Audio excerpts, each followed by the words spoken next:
Today in the hot seat we got Dylan Duffus, an actor, and for me he's someone who has broken down some serious barriers.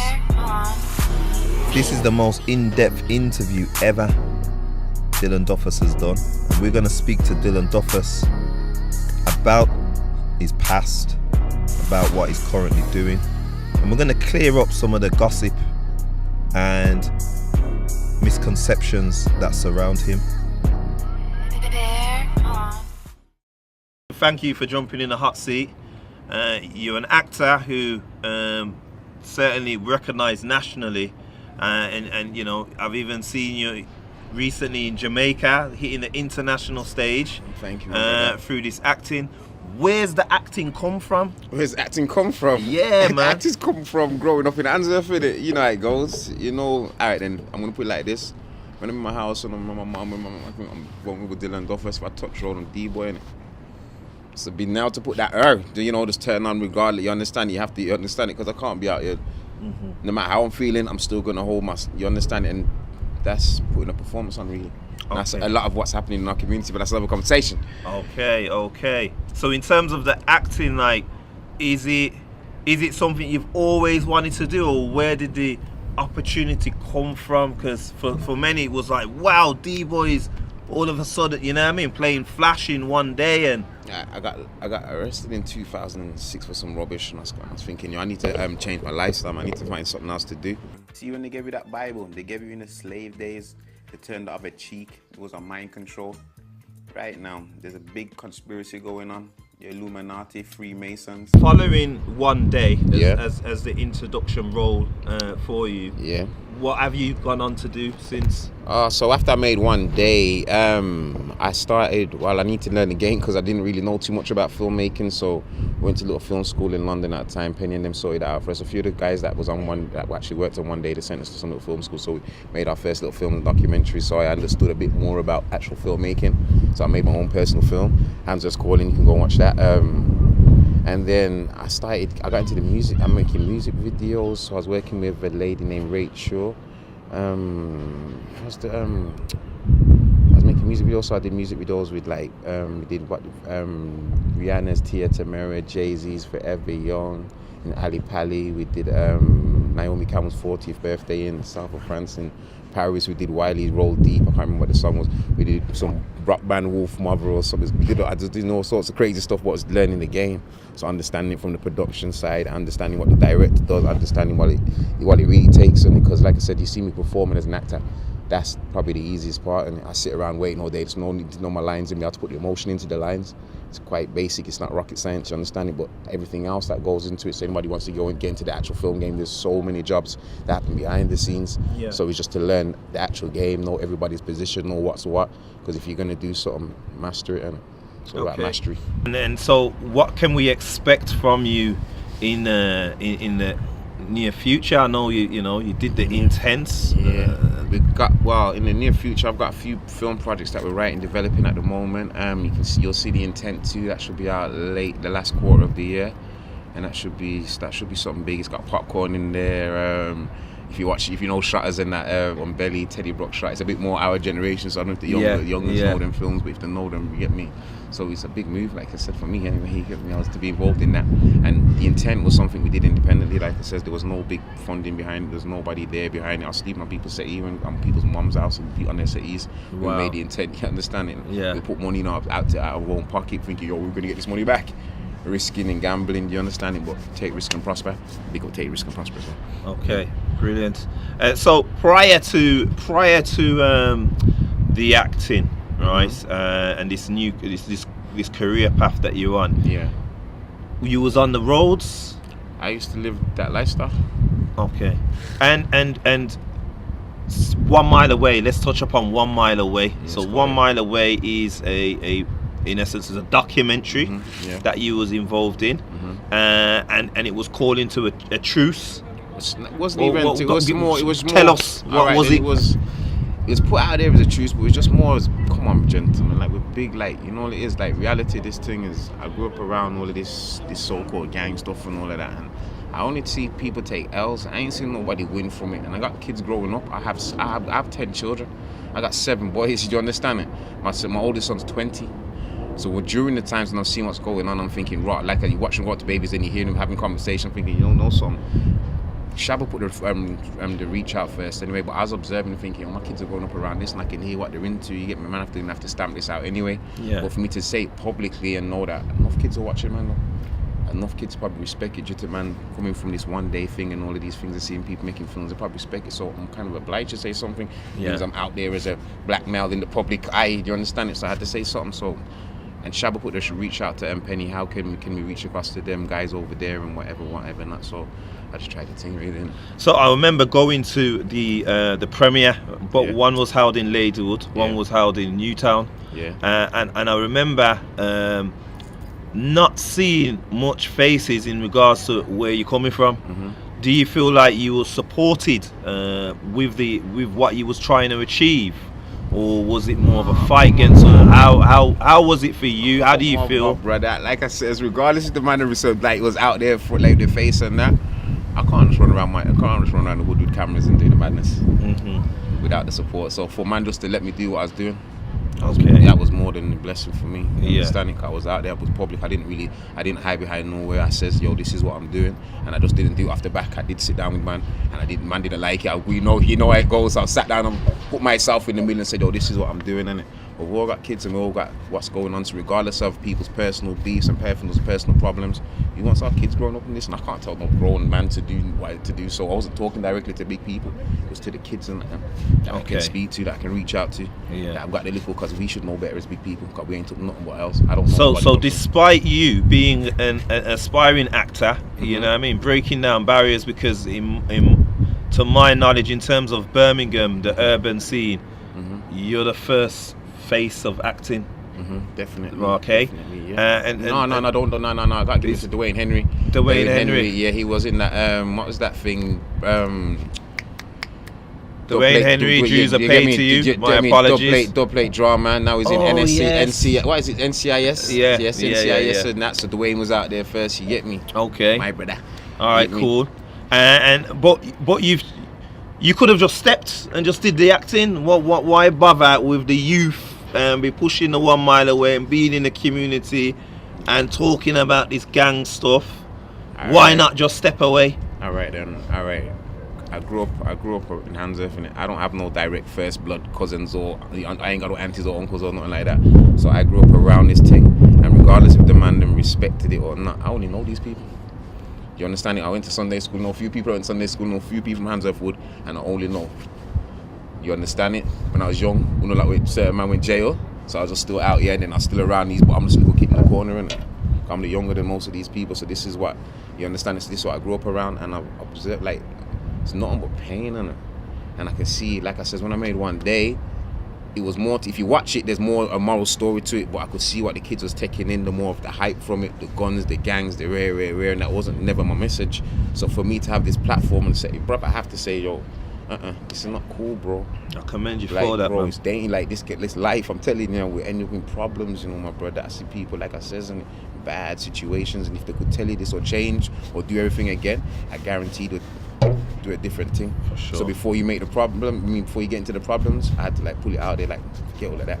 So with that activism, which I call activism, there's been the press, and so the press has put it out there. A number of articles have been out there. Your face is on the cover, or your name's mentioned in the articles. Ex-gang member. So clarify to everyone now. Was you an ex-gang? We don't care about what gang. All right. Was you an ex-gang member, and how do you describe yourself as? All right, and I grew up around the gang, so if you see me, you're gonna affiliate me to this. When I get arrested, I'm affiliated to this. When I go jail, I'm affiliated to this. And like I said, I never know about no initiation into no gangs. I never know about this, but I put my life on the line for that. I do some things and go to jail forever if I ever got caught for that. Do you understand it? So for the simple fact of is what it is, and I'm man. And that's it. I wouldn't even call it no gang thing, regardless if I'm a real one. So if I got love for you, I got love for you, regardless and unconditional. And if I fuck with you, I fuck with you the long way, not for this time and that time. So call it what you like. Okay, and in terms of 1 Mile Away, because that was a documentary and it was also a charity. So what was your role in the charity?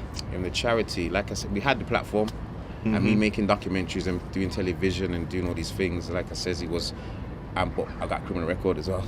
So it was very difficult for me to actually be active working with the kids and not have violence on my record. So it was rubbish, but I've got legal violence on my, so it's difficult with the CRBs and whatnot. So it kind of was difficult for me to actually work in there, but I could put my face out there, I could do little assemblies, I could be out there watching documentaries with the kids, and because of my so-called ghetto celebrity, the kids would take a little bit more talking from, man. So that was basically my role. But to tell the truth, I never actually took a penny from it. I never actually took it as a job and that. I used to just actually go out there and just do the thing. You understand it? My thing was with 1 Mile Away. Enough people put themselves online when they put themselves talking about gangs and doing all these things. You understand it? So it was my main thing was 1 Mile Away to continue pushing the message to the kids, but make sure the man them around me now got a job and that out of this, and you can't just leave the man them out here now. You understand it? So we've built something, so let's continue to build. And that was basically all it was. But I never took no money or had a basic job in there. I was just out there just helping. You understand it? I just helped set everything up and get everything rolling. Okay, and so 1 Mile Away is no longer in existence or operating. Or what can you tell us about it? Well, we've just started back up our social enterprise, so we will be active again. But due to circumstances, and like I says, we needed mentoring at the time. To be truthful, when we first started 1 Mile Away, we didn't know really. Like I said, we had people helping us that wasn't from our community, and that was helping us have the infrastructure of a business, correct? But there wasn't actually no support from the actual, there was no elders from our community or no big men we could go to and say, yo, we're trying to do this mentoring, we're trying to do this third sector work, how do we actually do this? Because we was more seen as a liability, so to have your name tied to us at the same time, and I understand that because we all did go to jail after that, and all madness did happen, you understand it? So I understand that, so I can't knock nobody, but at the same time, we kind of needed some guidance, so we're better now. We learned more, we've more understanding, we've grown, you understand it? So we're in a better situation to do it, so we're going to go again. Okay, that's brilliant. Tell me, do you feel pressure in terms of being the face of Birmingham's urban scene? Because, you know, we cannot take away the fact that for a large proportion of young people out there, you are one of the most recognizable faces from our entertainment scene in Birmingham. It's I understand it comes with a responsibility, and I try. That's why I try and put these things out there, because I'm far from perfect. You understand it? But I understand we have to try and do better in it. So with that said, I understand my responsibility. Okay. It's not something I love it, and I love the love, because I don't really have nothing. Nobody shows me nothing but love, really, regardless of what people say behind. When I see everybody's love and that, you get me. So I haven't really had no bad experiences from it. So it's been a great experience for me, and that's the truth of the situation. Coming from where we're coming from.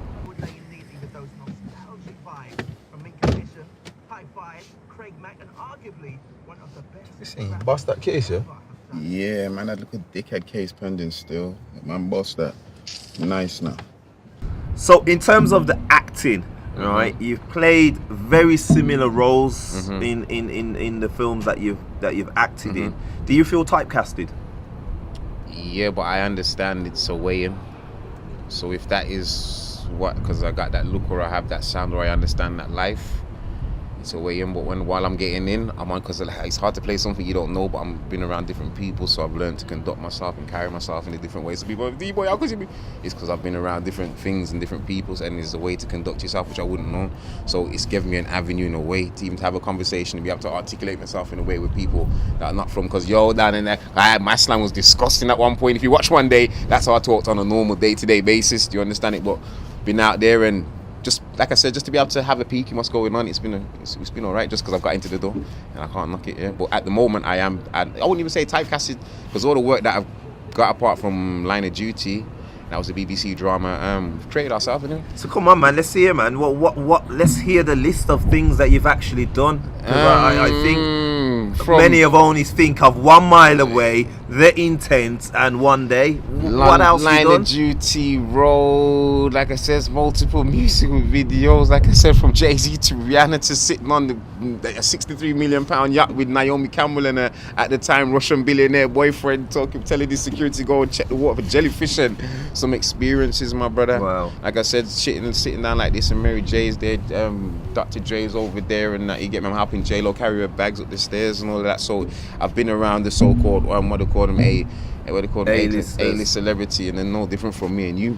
You get me? Sure, It's just indeed. people. You understand it? So it's been an experience, man. And so in terms of the young person Mm-hmm. who is thinking, you know, I want to go down a particular path, a career path that there's not really many faces within their surroundings has gone down that particular path. They might not have that necessarily self-belief, but they do want to go down that path. What's your advice to them? You said the correct words, self-belief. Now, when I was young, I got some friends that like, you get me, and they'll tell you, like, I'm going to do films, I'm going to do this. Man will tell you, D-boy, you should do films. And it's kind of always been something around, and thoughts become things. So be careful what you think, and if you want it, meditate on it, study it, take the action to make it happen, make it manifest, and I guarantee it will happen. Do you really believe in that? We're in an era where people talk about, you know, you believe this, you manifest this, and do you actually believe it? Talk to us. I believe it, and like I said, but it's all about one in yourself and being that one with yourself and not being affected by everything that's going on and not have the noise in your head and not be caught up in it. That peace with yourself and you can make things happen, definitely. But it's all about getting there first. And like I said, whether it be through religion, whether through this, whether through that, it's just been at one with yourself. Sorry, whether it be through religion, whether it be through this or that, it's just been at finding something within yourself. We're at one. Then focus. Some people call it prayer. Some people call it meditation. Some people calling it just reaching out to the universe or whatever not. But that's what we're talking about. And in terms of the young people today, we've got the crime rates gone back up, violence has gone back up. You know, you've been there in terms of on the streets, you've done life in prison. What's 1 mile away was in essence a project set up to try and reduce that.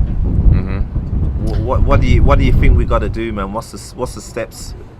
Like I says, I'm gonna tell the truth, there's always gonna be a handful of bad apples, and we understand the game. It's more to just make the man, like, it's more to work on them. That's always going to be that.